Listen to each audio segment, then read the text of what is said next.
ચાલો આ બાજુ હવે પાંચમો પાઠ છે આવકના ખ્યાલો. અત્યાર લગન આપણે ખર્ચનો એક ટોપિક હજી બાકી છે. સરેરાશ આપણે વાસ્તવિક ખર્ચ, વૈકલ્પિક ખર્ચ અને નાણાકીય ખર્ચ. એક મુદ્દો બાકી છે ખર્ચના ડિપાર્ટમેન્ટનો. હવે જે આવશે એ આવકના ખ્યાલો આવશે અને 3 સવાલ આવશે. આપણે આગળ ભણી ચૂક્યા છીએ એટલે બધાને ખબર જ છે કે શું આવશે, બરાબર છે.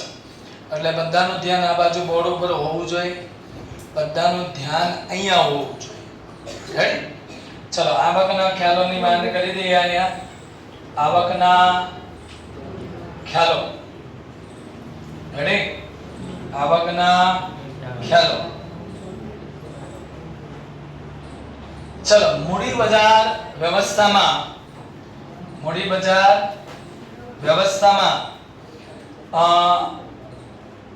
ઉત્પાદન કરવાનો હેતુ શું હોય? કોઈ પણ પેઢી છે એ ઉત્પાદન કરવાનો હેતુ એનો એટલો જ હોય કે એને વધુમાં વધુ શું મળે? નફો મળે. મહત્તમ શું મળે? નફો મળે. એટલે કે વધુમાં વધુ નફો મળે. સમજાય છે? શું મળે? વધુમાં વધુ શું મળે?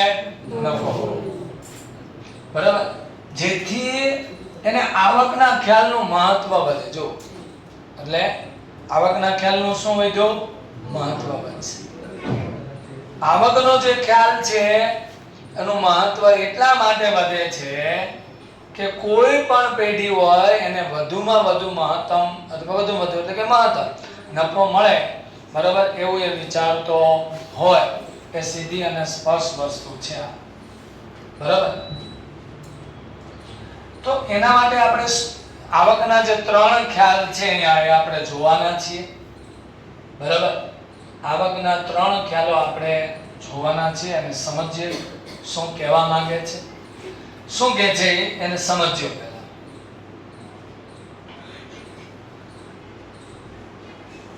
ચાલો, કુલ આવક પેઢી હોય એની કુલ આવક કરતા કુલ ખર્ચ કેવો હોય? ઓછો. તો શું થાય? નફો. આવક વધુ હોય અને ખર્ચ કેવો હોય? ઓછો, તો નફો થાય. આવક કેવી હોય? ઓછી હોય. કુલ ખર્ચ કેવો હોય? વધારે હોય. તો હું જવાની છે ખોટ. હવે નફાના વિશ્લેષણમાં કુલ આવકના ખ્યાલ છે ને એના કરતા સરેરાશ આવક અને સીમાંત આવકનો ખ્યાલ વધારે મહત્વનો છે. શું કામ મહત્વનો છે? એટલા માટે આપણે એનો અહીં અભ્યાસ કરવાના છીએ. કુલ આવક કરતા એને સરેરાશ આવક અને સીમાંત આવકનો ખ્યાલ મહત્વનો લાગે છે. કેવી રીતે? ચાલો સમજો શું કહે છે.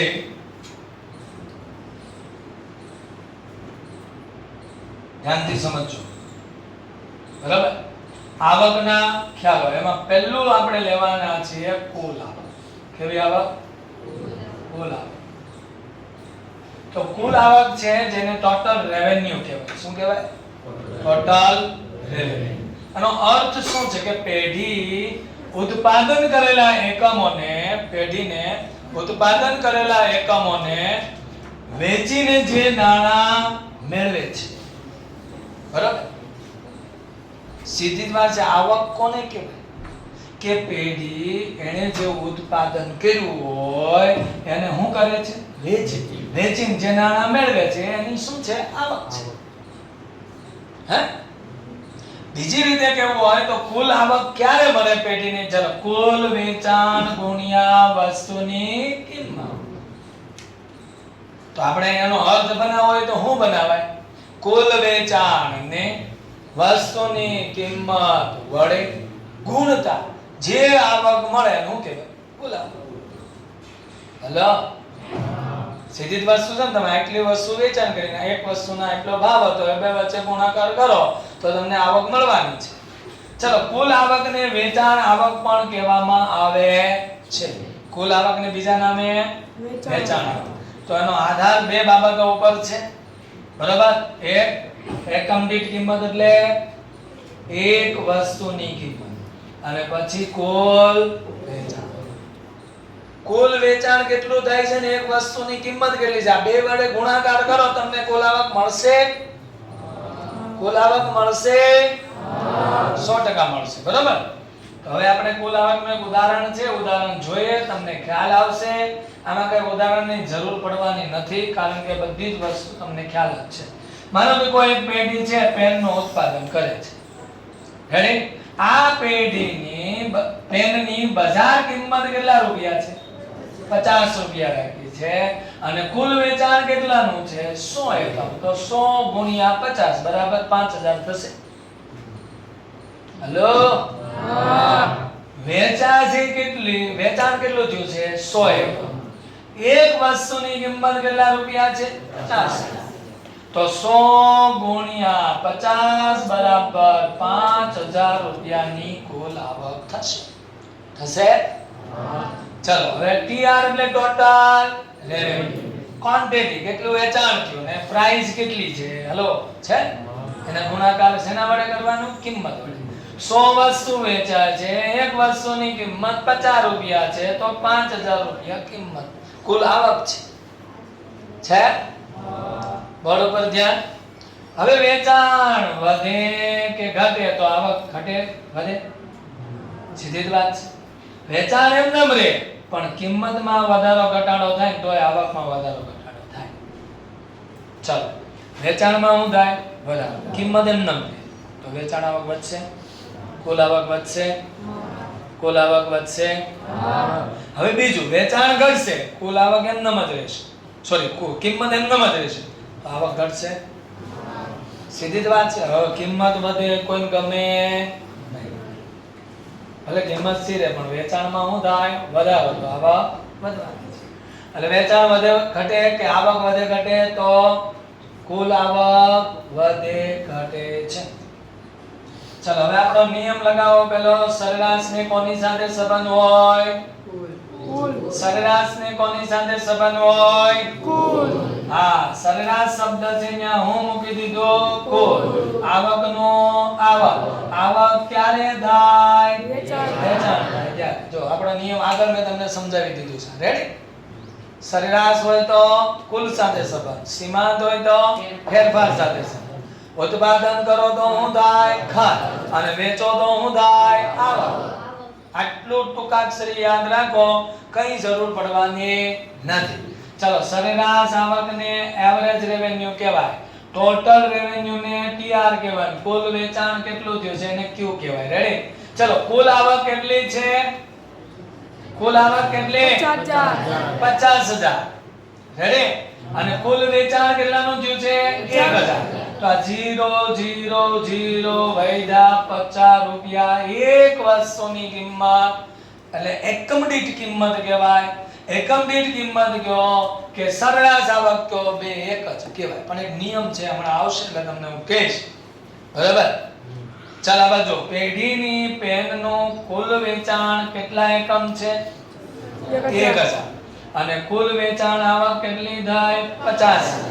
તો પેઢીના બધા જ એકમોનું વેચાણ જો એક સરખી કિંમતે કરે ને તો કિંમત આ જવાબ છે. કિંમત બરાબર સરેરાશ આવક.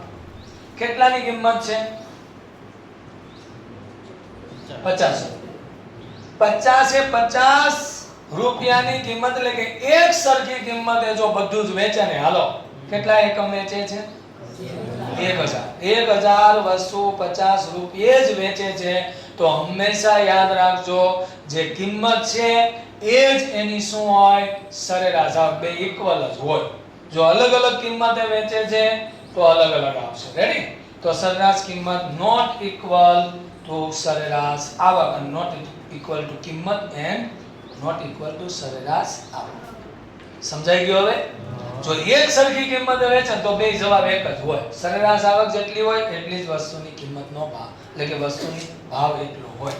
આટલું સમજાઈ ગયું? હવે આમાં કોઈ ન સમજ પડી હોય એવું આની વ્યાખ્યા બોલો. ચાલો, હવે કુલ આવક ને કુલ વેચાણ વડે ભાગતા જે આવક મળે તેને સરેરાશ આવક કહે છે. થઈ ગયો? ચલો, હવે આપણે સીમાંત ઉપર જશું. ક્યાં જશું હવે? ચલો, આ બાજુ ધ્યાન બરોબર. થોડીક મિસ્ટેક છે એટલે આપણે સુધારી નાખશું આ બાજુ જો. હવે આવશે સીમાંત આવક. સીમાંત ને કોની સાથે સંબંધ છે? ફેરફાર. તો અહીંયા ફેરફાર આવી ગયો. ચલો આગળનું સૂત્ર શું હતું? કુલ આવક. અને કુલ બેયમાં હું મૂકી દીધું? ફેરફાર મૂકી દીધું. થઈ ગયો? બેયમાં શું મૂકી દીધું? ચલો સીમાંત આવક બરાબર કુલ આવકમાં ફેરફાર છેદમાં કુલ વેચાણમાં થતો ફેરફાર. તો અહીંયા બેયમાં ડેલ્ટા ડેલ્ટા મૂકી દીધું. ચલો આનો વ્યાખ્યા બોલો જો. કુલ આવકમાં ફેરફાર ને કુલ વેચાણમાં થતા ફેરફાર વડે ભાગતા જે આવક મળે તેને સીમાંત આવક કહે છે. Marginal revenue delta total revenue delta ક્યુ ટોટલ ક્વોન્ટિટી કેટલી વેચી એ રેડી. આ ન લખવું હોય તો બીજું સૂત્ર આપણી ચોપડીમાં આપેલું છે માર્જિનલ રેવન્યુ ઓફ n બરાબર r n રેવન્યુ માં r આવશે ઓલ પણ આપણે શું લેતા હતા? એમાં લેતા હતા. શું લેતા હતા? Marginal revenue. અહીંયા માર્જિનલ MC લેતા હતા. શું લેતા હતા અહીંયા? Marginal cost. અહીંયા માર્જિનલ રેવન્યુ ઓફ n બરાબર r n માઈનસ r કૌંસમાં n માઈનસ a.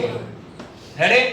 હવે 1001 આપણે આપણી સાદી ભાષામાં આપણે મેં શું ભણાવ્યું તમને? સીમાંત આવક સીમાંત ખર્ચમાં હું ભણાવ્યું કે કુલ ઉત્પાદનમાં 1 એકમનો વધારો કરવામાં આવે તો કુલ ખર્ચમાં જે વધારો થાય એ વધારાને શું કહેવાય? સીમાંત ખર્ચ કહેતા હતા. યાદ છે? અહીંયા કુલ વેચાણમાં 1 એકમનો શું કરવામાં આવે? વધારો. તો કુલ આવકમાં જે વધારો થાય કુલ વેચાણમાં 1 એકમનો વધારો કરવામાં આવે તો કુલ આવકમાં જે વધારો થાય એ વધારાને સીમાંત આવક કહે છે. ચલો 1000 નો એકમ હતો તો 50 રૂપિયામાં વેચે તો કુલ આવક કેટલી થતી હતી? 50. હવે માનો કે અહીંયા 1001મું એકમ એટલે વધારાના 1 એકમનો માનો કે 45 રૂપિયા ખર્ચ થતો હોય તો વધારાની આવક કેટલી થાય? 45. તો 45 છે એ શું કહેવાય? સીમાંત આવક. વધારાના એક વેચાણથી થતી વધારાની આવક છે. પછી લઈએ એમાં પ્રકાશ પાડી આ બાજુ જો. હવે અહીંયા શું કીધું એને કે પેઢીની સરેરાશ આવક એ વસ્તુની એકમ દીઠ વેચાણ આવક પણ કહેવાય. શું કીધું? સરેરાશ આવક એ એકમ દીઠ વેચાણ આવક પણ કહેવાય. રેડી? સીમાંત આવક એટલે વધારાના 1 એકમના વેચાણથી થતી શું છે? તમને એમ નહીં સમજ પડે. આ બાજુ જો આપણે ઓલામાં ભણ્યા હતા, તમને ખ્યાલ હોય તો કેવી રીતે ભણ્યા હતા એ તમને કહું.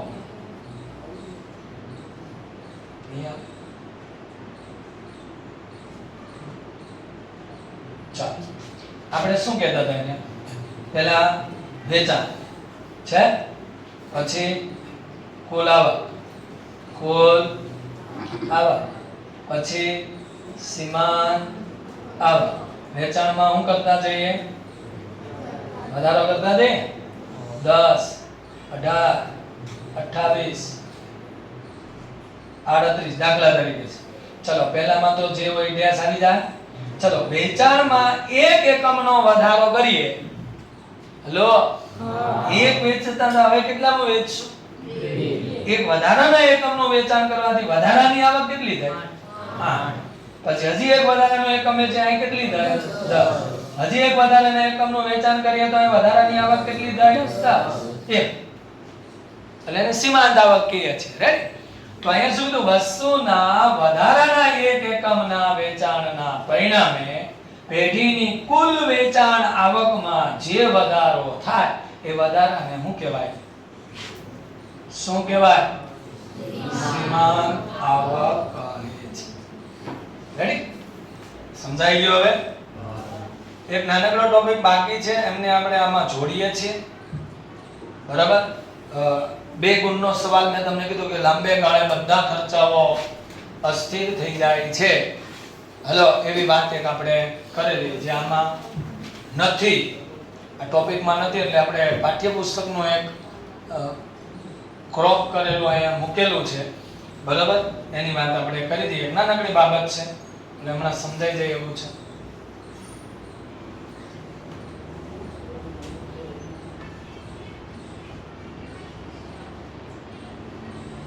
હવે 3 મુદ્દા આમાં બાકી છે આપણા.